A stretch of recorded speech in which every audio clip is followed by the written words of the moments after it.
বাংলাদেশের অন্তর্বর্তীকালীন সরকারের প্রধান উপদেষ্টা পদের দায়িত্ব গ্রহণ করেছেন বিশ্বে আলোচনায় শীর্ষে থাকা একজন নোবেল বিজয়ী অধ্যাপক ডক্টর মোহাম্মদ ইউনূস। এই নোবেলজয়ী অর্থনীতিবিদ ডক্টর মোহাম্মদ ইউনূসকে নিয়ে বিভিন্ন সময় আলোচনা ও সমালোচনা হয়েছে। বাংলাদেশে তিনি সফল একজন ব্যক্তিত্বশীল মানুষ। ডক্টর মোহাম্মদ ইউনূসের প্রতিটি অর্জন বাংলাদেশের প্রেক্ষাপটে অত্যন্ত গুরুত্বপূর্ণ।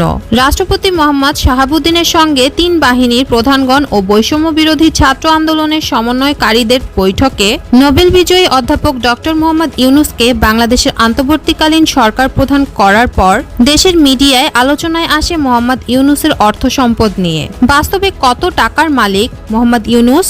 জানা গেছে ডক্টর মোহাম্মদ ইউনূস ও তার স্ত্রী আফরোজা ইউনূস সহ পরিবারের সদস্যরা দেশে বিদেশে বাড়ি, ব্যাংক ব্যালেন্স সহ বিপুল সম্পদের মালিক।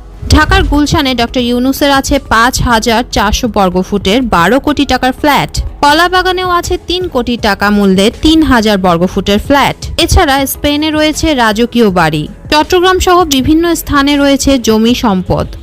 অন্যদিকে অধ্যাপক স্ত্রী আফরোজা ইউনূসের নামে আছে উত্তরার ১৩ নম্বর সেক্টরে ১২ নম্বর রোডে ৭০ নম্বরে ৫ কাঠার ওপরে ৫ তলা আলিশান বাড়ি। স্ত্রীর নামে রয়েছে মিরপুরের লালকুঠিতে ৩০ কাঠা জমি এবং জাহাঙ্গীরনগর বিশ্ববিদ্যালয় সংলগ্ন ৩ বিঘা জমি। লন্ডনেও তার নামে বাড়ি আছে।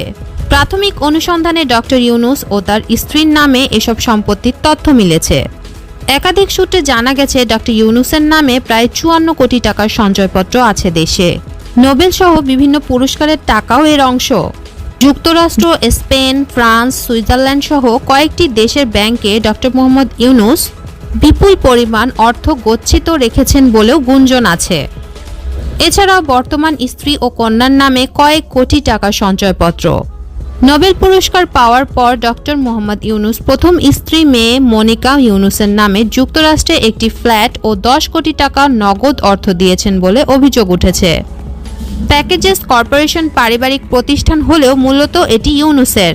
গ্রামীণের টেলিকম সহ সহযোগী বিভিন্ন প্রতিষ্ঠানের কয়েক হাজার টাকার অংশীদারি আছে ডক্টর ইউনূসের, দাবি তার পরিবারের সদস্যদের। এছাড়াও গ্রামীণের সহযোগী প্রতিষ্ঠানের বিশ্বস্ত এমডি ও বেনামী ব্যক্তিদের নামে বিপুল পরিমাণ নগদ অর্থ ও সম্পদ আছে তার, এমন কথাও শোনা গেছে। এনআরবি ও বাংলাদেশ ব্যাংক সূত্রে জানা গেছে ডক্টর ইউনূস ও তার পরিবারের সদস্যদের ইনকাম ট্যাক্সের ফাইলে বর্ণিত জ্ঞাত আয়ের সঙ্গে সম্পদের দেয়া তথ্যের মিল নেই। ট্যাক্স ফাঁকি দেওয়ার প্রবণতাও বেরিয়ে এসেছে এনআরবি বিশেষ প্রতিবেদনে। মানি লন্ডারিং আইন লঙ্ঘনের অভিযোগও রয়েছে তার বিরুদ্ধে। দর্শক, ভিডিওটি যদি ভালো লেগে থাকে একটি লাইক দিন এবং শেয়ার করুন আপনার বন্ধুদের সাথে। আর আমাদের চ্যানেলটি এখনই সাবস্ক্রাইব করে বেল বাটনটি বাজিয়ে দিন। ধন্যবাদ।